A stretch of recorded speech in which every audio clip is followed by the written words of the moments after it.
when we talk about statistics, it's important to define what we mean exactly. And Mr. Hubbard has made some definitions that I think are very appropriate and very effective. One definition he has of a statistic is, statistics are the only sound measure of any production or any job or any activity. The only sound measure. Why is it only the only sound measure? Because it's devoid of bias. It's devoid of a self a reason that only pertains to oneself.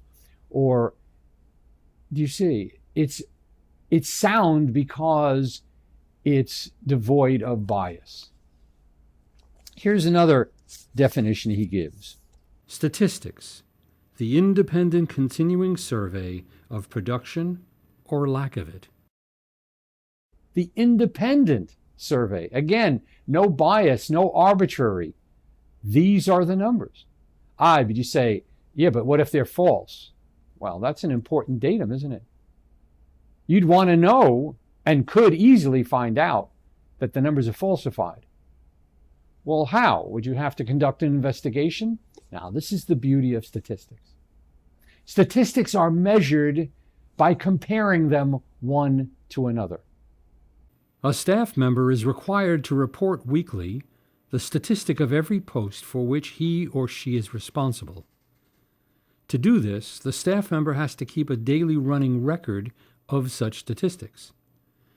Therefore, it is possible to compare the statistic of one day to the statistic of the day before, to predict by computation the projected statistic for the week as compared to the already reported statistic of the past week, and to cause actions to occur which lead to the increase of the daily statistic and to the ultimate increase of the weekly statistic.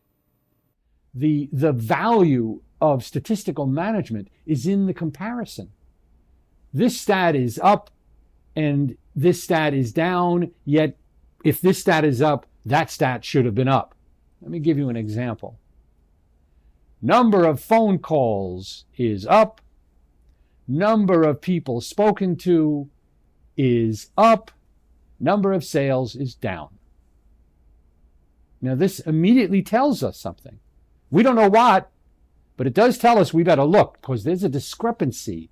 There's an anomaly. Something doesn't make sense. Now you would expect that there's going to be a problem here, a false stat. You could be right. On the other hand, how about this scenario? The numbers of calls were up. The number of contacts to them was up. The number of sales was down. The first thing I'd be looking at is they're obviously reaching the people, but what are they telling them? Let's take the reverse. Supposing the number of calls was down, the number of people they spoke to was down, but the sales were up. What is that? Well, maybe that's a false stat. Well, maybe it is. On the other hand, maybe they changed something.